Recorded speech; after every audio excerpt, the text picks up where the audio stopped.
안녕하세요. 우리들의 삶의 아름다운 이야기를 나누는 애틀란타 사람들, 하나님께서 늘 우리를 사랑 가운데 인도하시고 역사하시는 가운데에 우리들에게 함께 하셨던 그런 이야기를 나누는 시간입니다.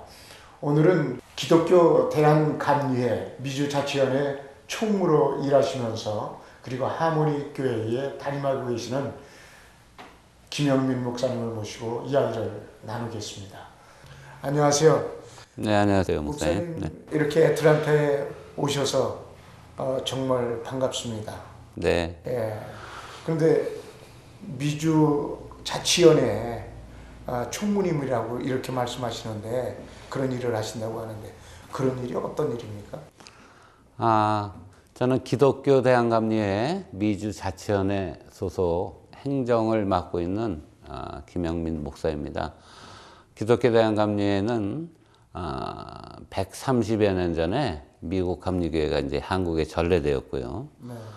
당시에 이제 아펜젤러 선교사와 언더우드 선교사가 같은 날 1885년 부활절 아침에 한국에 들어가게 되었고, 그래서 이제 감리교회가 한국에서는 보통 이제 장로교회, 감리교회, 선결교회 이렇게 3개 기독교 개신교단이 있는데 그 교단 중에서 이제 감리교회가 미국에 다시 이민 역사와 더불어서 들어오게 됐습니다. 그래서 미주에 현재 312개 교회의 한국 감리교회가 있고요. 저는 그 312개 교회가 이루어진 미주 자치연의 행정을 맡고 있습니다. 우리가 보통 얘기할 때에 미국에서요 보면은 UMC, 네. KMC 네. 이런 말을 많이 쓰더라고요. 네. 그러면 UMC와 KMC의 다른 면이 어떤 거예요? UMC는 미국 감리교회 교단을 얘기하는 거고요. 네. 현재 이제 한인교회는 쉽게 생각하시면은 미국 감리교회 내에 있는 한인들로 이루어진 교회. 그래서 보통 KUMC라고 부르고 있습니다. 그리고 KMC는 한국에 전래된 UMC를 통해서 한국에 들어가서 독립한 대한기독교 감리회 교회들을 얘기하는데 그 교회가 다시 미국으로 이민자들과 함께 들어와서 구성된 그런 교단입니다. 그래서 뭐 내용적으로는 양 교단이 형제 교단이라고 부르고 있고 교리적으로도 동일합니다. 네. 네네. 감리교회는 연회 또 뭐 이러니까 또 우리 시청자분들이 연회가 뭔가 뭐 이렇게 무슨 잔치하는 연회인가 뭐 이렇게도 생각할 수 있는데 네네. 예, 연회 그 조직에서의 연회가 어떻게 되는 건가요? 감리교회는 이제 그 제일 이제 교단의 머리가 되는 총회가 있고 총회 산하에 그 연회라고 애뉴얼 컨퍼런스라고 해가지고 구성이 되어 있는데 개교회가 이제 한 지역에서 여러 교회가 이제 같은 지역에서 연합하면서 할 수 있는 구조를 감리교회에서는 지방이라고 합니다. 그 지방이 다시 이제 그 여러 개가 모여가지고 한 개의 연회를 이루게 되는데 UMC의 경우는 보통 한 개 스테이트에 한 개 연회가 있는 그런 구조로 되어 있고요. 기독교 대한감리회는 총 12개의 연회가 있는데 국내에 11개의 연회가 있고 해외에 미주에 한 개의 연회가 있어서 총 12개로 구성이 되어 있고요. 미주연회는 미국과 캐나다와 멕시코, 그다음에 중남미를 포함하는 그런 해외에 있는 그런 연회입니다. 그러면 이제 굉장히 그 범위도 너무 총무님이 하시는 일이 굉장히 뭐 아주 광범위하시겠네요. 주로 어떤 일을 하시나요? 저는 이제 연회에서 행정 부분을 이제 지원하는 서비스를 하고 있고요. 교회들을 관리하면서 교육자의 인사 관리를 하고 있고, 그다음에 그 교육자들을 지원하는 행정 서비스를 그렇게 담당하고 있습니다. 네. 한국에서 있을 때 보니까 장로교에서는 보통 구역회 하는데 감리교에서는 속회라는 말을 쓰더라고요. 그 속회는 좀 어떤 내용인가요? 속회, 구역회, 순 뭐 이렇게 불리는 조직들이 원래 처음에는 감리교에서 시작된 소그룹 운동입니다. 그것이 지금은 이제 모든 교단에서 많이 그 소그룹 운동을 하는데, 존 웨슬리가 소그룹 중심으로 해가지고 성경 공부하고 말씀을 나누면서 그렇게 시작된 운동이고, 내용적으로는 감리교회는 네 가지 이제 기둥을 가지고 있는데, 성경, 그다음에 전통, 이성, 경험을 중시하는 그런 교단적인 배경을 가지고 있고, 그다음에 하나님의 은혜, 하나님의 은총으로 구원받는다는 그런 신앙관을 가지고 있는 그런 아주 건전한 교단입니다. 존 웨슬리 같은 경우에는 이제 영국에서 그 산업혁명의 그 무렵 때에 활동하셨던 그런 분이셨는데, 그분이 특징이 뭐 선교, 전도 이런 얘기도 많이 하시는데. 보통 웨슬리를 얘기할 때 웨슬리의 그 모습을 표현할 때 말을 타고 가는 모습을 이제 보통 우리가 머리에 떠올리는데, 그 웨슬리의 특징 중에 하나가 전도를 굉장히 열심히 했고, 세계는 나의 교구다 할 정도로 뭐 평생 동안에 전도하고 말씀 전하는 일로 굉장히 열심을 가졌던, 또 후대에게 많은 영향을 끼쳤던 그런 인물이라고 그렇게 생각하시면 될 것 같습니다. 네. 근데 그 전도 대상자가 굉장히 그 당시의 산업혁명 시대 그 노동자들, 그리고 또 뭐 알코올 중독자 이런 분들에 대해서 굉장히 그 거룩함에 대한 것을 강조했다고 얘기하는 그런 이야기도 있는데, 그건 어때, 맞습니까? 감리교회 뭐 어떤? 감리교회가 그 어려운 이웃들에 대한 관심이 원래 많았고요. 그래서 이제 사회적 빈곤층에 있는 사람들, 특히 이제 여성들에 대한 관심.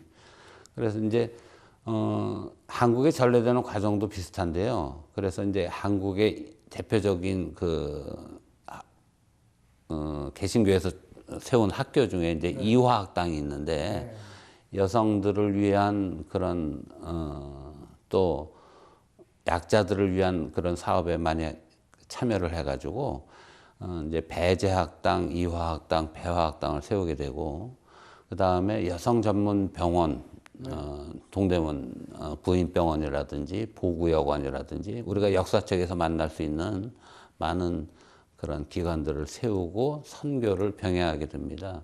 그러니까는 교회 중심으로서만 선교를 한 것이 아니라 그 어려운 이웃들과 함께 나누는 것을 기본으로 해가지고 관심을 가지고 하나님의 말씀을 동시에 전하는, 그래서 굉장히 사회적으로도 영향력을 끼치게 되는 그런 것으로 이해합니다.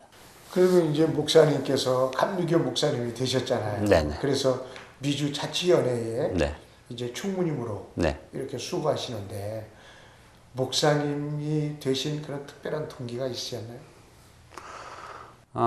저 같은 경우는 이제 목회자의 가정에서 태어났고, 그래서 사실 어릴 때는 부모님께서 제가 큰 아들이기 때문에 목회자로 이렇게 하나님께 서원을 하셨고, 그렇죠. 네, 그렇습니다. 네. 그런데 이제 커가면서 이제 본인의 결단이 있어야 되겠죠. 네. 이제 신학을 공부하고 그러는 중에 깊이 기도하면서 내가 정말 목회자의 길로 가야 되겠다라는 개인적인 그런 경험이 있고, 그래서 지금까지 이렇게 목회를 하고 있습니다. 네. 근데 이제 목사님이 연회 총무를 하시잖아요. 네. 연회 총무를 하시면서 많은 목사님을 만나시잖아요. 그것이 어쩌면 오늘날의 한국 교회를 이렇게 파악할 수 있는, 느낄 수 있는 것도 되는데, 그렇게 볼 때 이런 부분은 참 우리가 앞으로 이렇게 갔으면 좋겠다 하는 그런 것들이 마음속에 느끼는 부분 있으신가 해서. 저희 같은 경우는 개신교 전래 초기에 선교사들에 의해서, 제가 이제 고향이 강화인데 강화 지역에 선교사들이 배를 타고 다니면서 전도를 했습니다.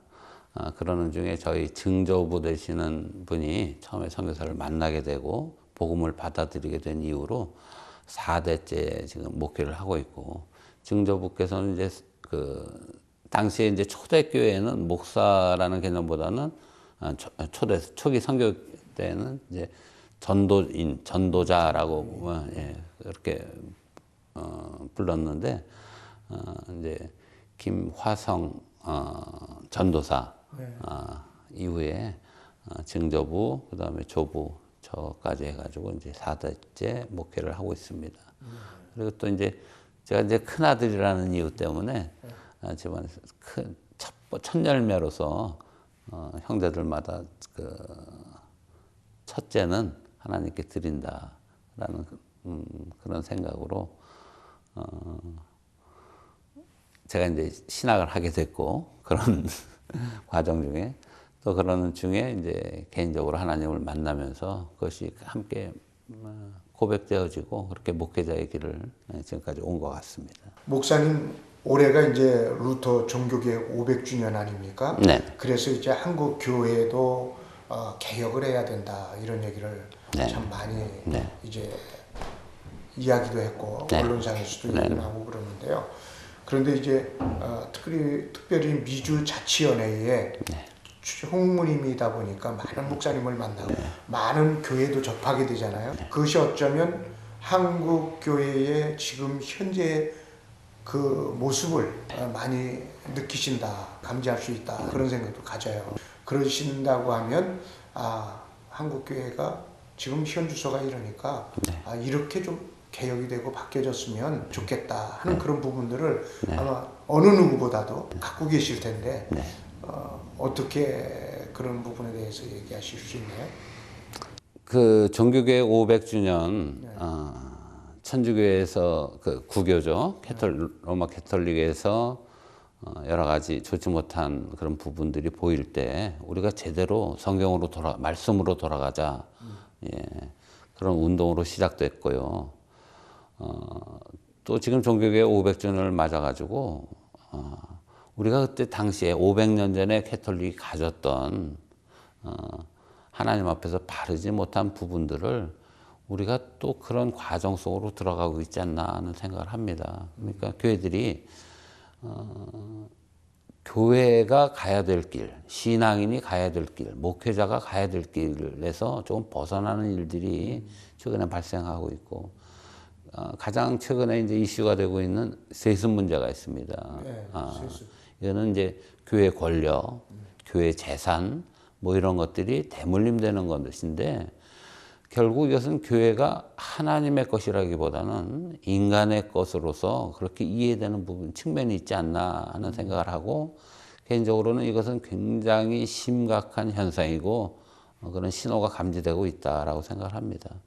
그래서 이제 500주년을 맞아가지고 저희 교회들이 정말 하나님 앞에 다시 한번 뜨겁게 고백을 하면서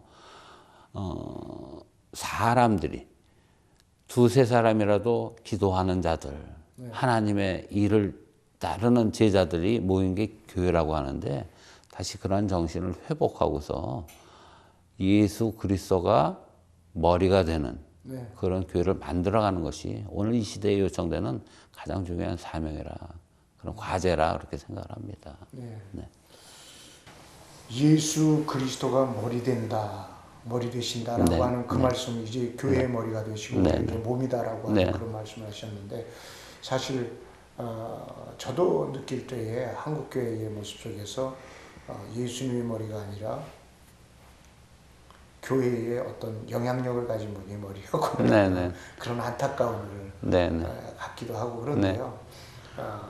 정말 목사님 말씀하신 대로 머리를 다시 회복하는 그 모습 그게 아마 종교개혁의 첫 번째가 아닐까 하는 그런 생각도 듭니다.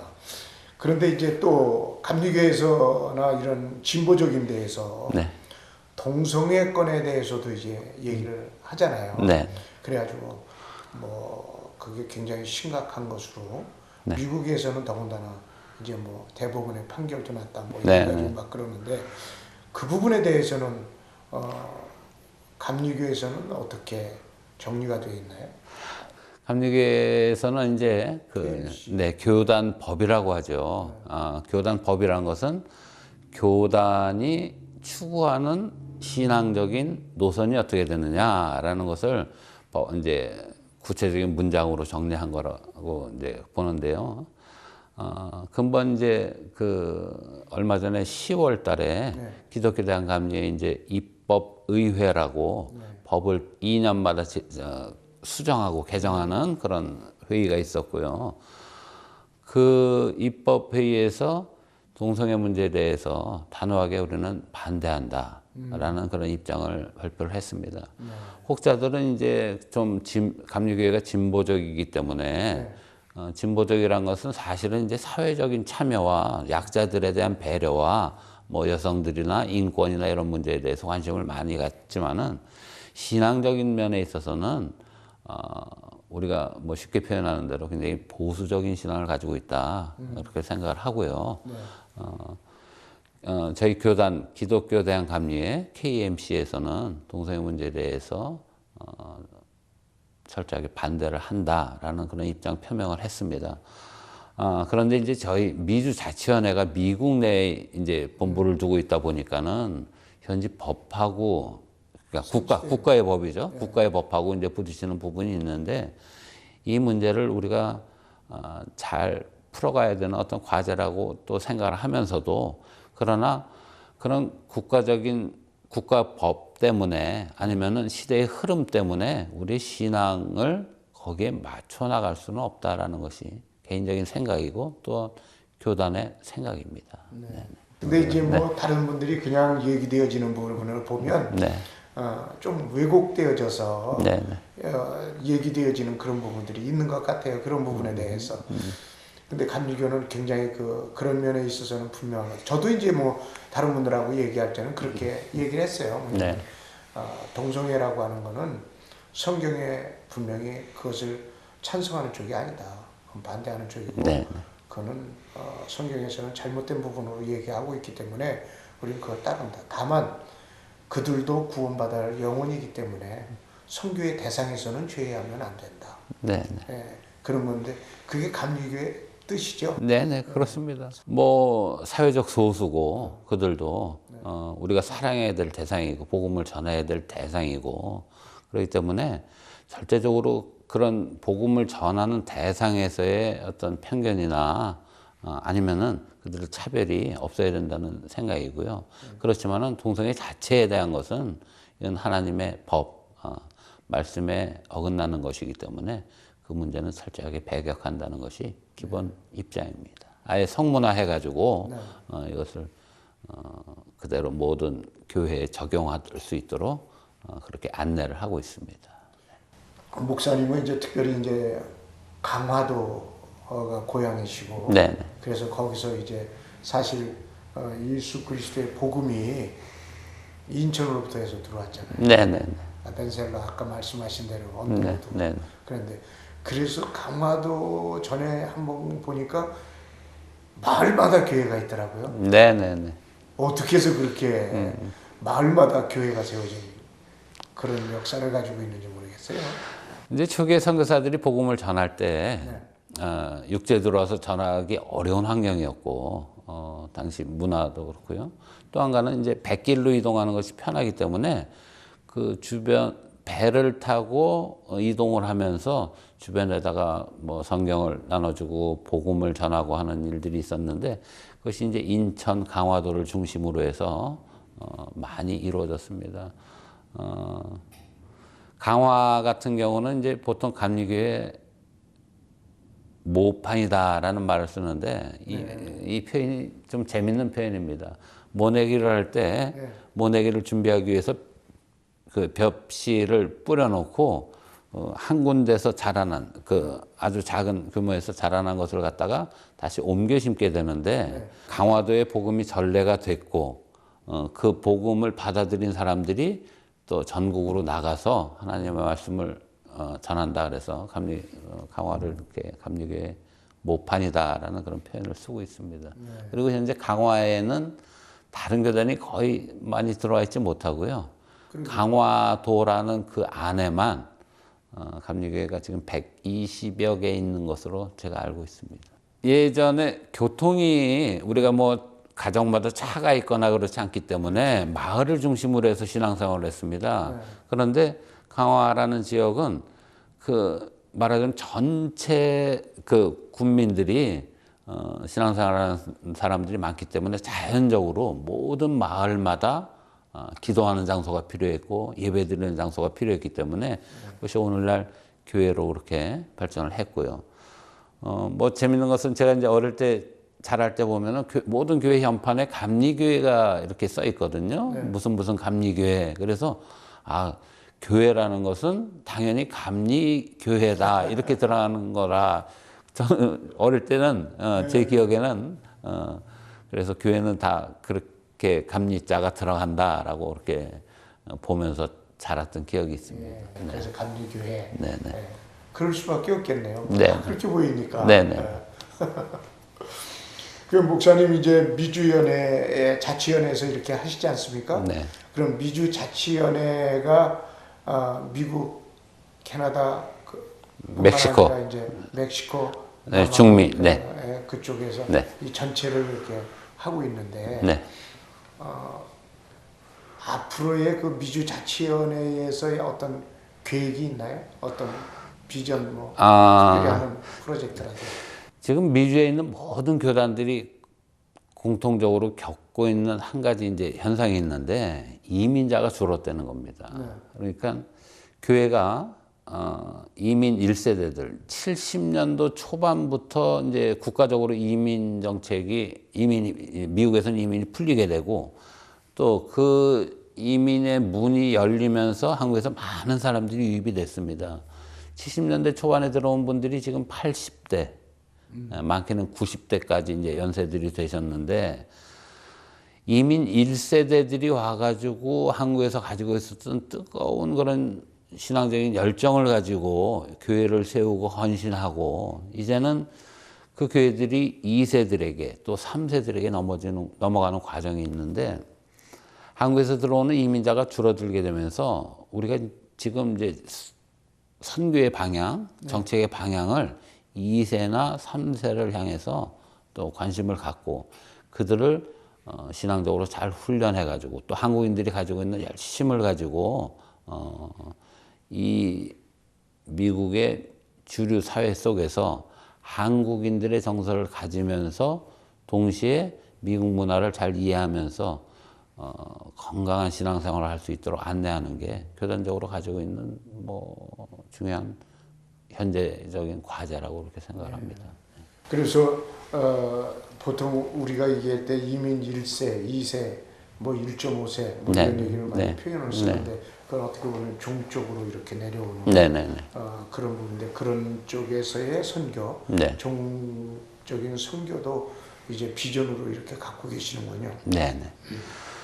그리고 그 이제 미국의 또 하나는 우리가 이민 1세, 1.5세, 2세 뭐 이렇게도 얘기하지만 또 하나는 미국 전역에 KMC, UMC 아까 말씀하셨잖아요. 네네. 그럴 때 KMC와 UMC의 서로 감리교니까 네네. 교리도 같고 네네. 내용적으로 다 같으니까 네. 그리고 한인을 상대로 하는 것도 또한 같고 네. 목회하는 게 네. 그런 가운데에 서로 간에 이렇게 무슨 협력하는 그런 어떤 계획이나 이런 건 없으십니까? 지금 그런 문제를 이제 하나씩 접근을 하고 추진을 하고 있고요. 네. 네. 그 UMC는 이제 미국 감리교회로서 미국 감리교회가 뭐 미국 내에서 가장 큰 교단 중에 하나가 이제 연합감리교회인데요. 연합감리교회가 가지고 있는 장점들 또는 굉장히 큰 자산들이 있습니다. 네. 또 KMC는요 이렇게 이해하시면 좋을 것 같은데 열정을 가진 목회자들, 준비된 목회자들이 많이 있습니다. 네. 그래서 서로가 필요한 부분이 있고 서로가 도와줄 수 있는 부분이 있는데 이것이 연합 사업을 통해서 굉장히 시너지 효과를 발생시킬 거라는 그런 양쪽 교단 관계자들이 그런 이해를 가지고 있고 그래서 이런 좋은 부분들을 어떻게 하면은 잘 협력해 가지고 좋은 열매를 맺을까라는 것들을 같이 고민하고 있고 현재로서 이제 몇 가지 시도를 하고 있습니다. 네. 네. 그러면 그 이제 UMC하고 이제 KMC하고 네. 아마 제가 들은 이야기인데요. UMC의 교회에 가서 목회하시는 분들이 KMC에 소속이 돼서 네. 이렇게 그 소속 회원이 되어서 멤버십을 가지고 네. 이렇게 할 수 있는. 네. 그런데 UMC 교회에 가서 봉사하면서 UMC 그쪽에 멤버십은 안 되고. 네. 그래서 그런 문제도 서로 연합한 그런 이야기를 들었는데 그런 부분은 어떤 거예요? 그 현재 이제 한국에서 신학 교육을 받은 분들 중에서 잘 준비된 분들이 KUMC죠. KUMC 또는 UMC에서 이제 목회를 하는 경우가 있는데 그 UMC 각 연회에서 이분들에게 정식 멤버십을 주게 되면은 교단적으로 책임지는 것이 이제 그 UMC 교단의 특징이기 때문에 사역자로서 일을 하고 있으면서 거기에 대해서 교단적인 책임을 다하지 못하는 부분이 있다라고 보고요. 그것은 이제 개인적인 어떤 경제적인 부분에 대해서 전적으로 책임을 지지 않겠다. 그러다 보니까는 목회자들이 굉장히 어려움을 겪는 부분이 있습니다. 네. KMC에서는 UMC로 이제 임용을 해간 상태고, UMC에서는 정식으로 멤버십을 얻지 못한 상태이기 때문에 그분들에 대해서 굉장히 많은 숫자가 있는데, 우리가 호적을 잃어버리게 해서는 안 되겠다 해가지고 그분들에 대해서 이제 현황을 파악을 했고 도울 수 있는 방법들을 찾아서 지금 뭐 하나씩 정리를 하고 있는데 이 부분은 조금 뭐 시간이 필요할 것 같고 요건 좀 다시 해야 될 것 같아요. 네, 내가 다시 얘기를 할게요. 그냥 하면 되나요? 네. 현재 이제 UMC에 나간 그 KMC 교역자들이 있고요. 이분들이 완전히 임용 절차를 마치지 못했기 때문에 주로 이제 부교역자들이 많은데 멤버십을 갖지 못한 경우가 있습니다. 그래서 이분들이 정식으로 멤버십을 얻을 때까지 아니면은 어떤 그런 목회 활동을 마치고 다시 KMC에 복귀하는 시점까지 교적 정리가 확실히 되지 않은 부분이 있어가지고 이분들을 돕기 위해서 감리교회 입법이나 또는 또 본부 관계자들이 하고 협의를 해가지고 이분들이 계속해서 교적을 유지하면서 정상적으로 목회자로서 활동을 할 수 있도록 돕는 작업을 하고 있고요. 구체적인 것들은 이제 그 UMC에 나가 있지만은 미주 자치연회에서 그분들의 교적을 관리해 주면서 행정적으로 서비스할 수 있는 그런 체제를 현재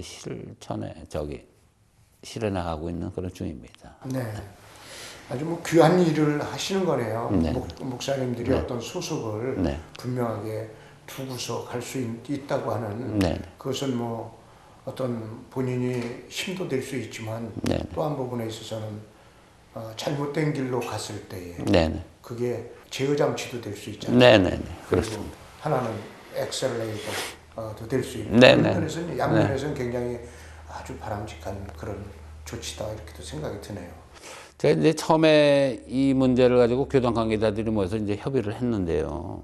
뭐 이런 표현이 이해가 어떨지 모르겠지만은 일본의 민단이라든지 조총련이라든지 일본 사람도 아니면서 한국 사람도 아닌 그런 부분들이 많이 있거든요.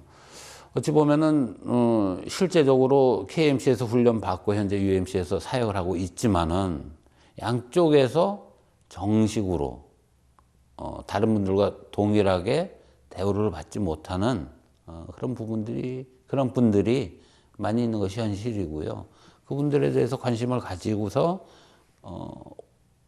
우리가 얘기하는 흔히 호적을 명확하게 해드리는 것이 그분들에게도 도움이 되고 하나님의 선교에도 앞으로 장기적으로 볼 때 꼭 필요한 일이라고 생각하기 때문에 추진하고 있습니다. 목사님 이렇게 이제 이야기를 나누다 보니까 시간이 훌쩍 갔거든요. 네. 그런데 여기 그 애틀란타에 많은 교단별 교회들이 있고 네네. 성도님들이 있고 또 예수님을 아직 믿지 않는 분들이 있습니다. 그런 분들에게 이민자로서 한번 해주실 말씀 있으시면 한번 말씀하시면 좋겠네요. 교단의 몇 가지 행정적인 일 처리 때문에 이제 애틀란타를 방문하게 됐고요. 전혀 예상치 못하게 이렇게 CBS를 방문하게 된 것도 하나님의 인도하심이라고 생각을 합니다. 이 자리를 빌어서 말씀드리고 싶은 부분은 기독교 대한감리회를 비롯해서 많은 교단들이 또 미국 내, 미주 내에 건강한 교회들을 세우고 열심히 사역을 감당하고 있습니다. 현실적으로 굉장히 미주 내에서 목회한다는 것도 힘이 들고요. 또 그다음에 교회가 시대적인 흐름 때문에 여러 가지 어려움을 겪고 있는 것도 동성애 문제라든지 아니면은 교회 세습 문제, 교회 권력 문제 이런 것 때문에 어려움을 겪고 있는데 목회자나 또 성도님들이나 모든 분들이 다시 한번 말씀으로 돌아가서 교회가 어떤 교회가 되어야 건강한 교회인가 하는 것들을 깊이 고민하면서 성찰하면서 정말로 하나님이 기뻐하시는 교회를 만들어 가는 게 이 시대의 요청이라고 생각을 하고요. 특별히 애틀란타에도 이제 애틀란타 지역은 특히 이제 미국 내에서도 굉장히 복음이 바이블 벨트라고 할 정도로 건강한 교회들이 많은 지역인데 애틀란타 지역에 계시는 성도님들은 특별히 이 바이블 벨트 내에서 아주 건강한 교회들, 든든한 교회들의 성도라는 자부심을 가지시고 또 그렇기 때문에 오히려 우리 이 지역에 주어진 과제, 많은 교회들을 향해서 더 어려운 지역에 있는 교회들을 향해서 기도해야 되는 그들을 또 지원해야 되는 과제가 있다라는 것을 한번 생각해 주셨으면 좋겠습니다. 결국 하나님의 교회는 모든 지역에 있는 교회들이 서로 협력하면서 든든하게 같이 건강하게 성장해 나가야지 어떤 특정 지역이나 특정 교단이나 특별한 계층에 있는 사람들만이 성장해 나갈 때는 결국은 모든 교회는 서로가 그런 영향력 가운데서 제대로 성장할 수 없다. 결국 약해진다, 무너진다라는 그런 생각을 가지고 있습니다. 네. 그래서 그런 같이 협력하는 것, 그것이 또 21세기에 주어진 교회들의 그런 역할이고 사명이 아닌가 하는 생각을 해봅니다. 오늘 이렇게 나와주셔서 감사합니다. 네네. 오늘 애틀란타 사람들 기독교 대한감리회 미주자치원회 총무를 맡고 이제 수고하시는 김영민 목사님을 모시고 말씀을 나눴습니다.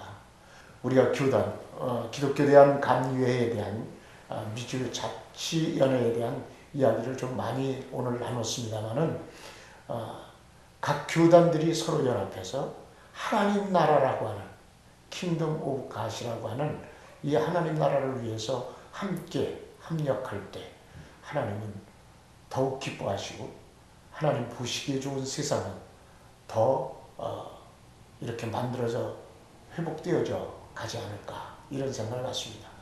오늘 이렇게 시청해 주시면 감사하고요. 여러분들 다음 시간에 또 찾아뵙도록 하겠습니다. 감사합니다.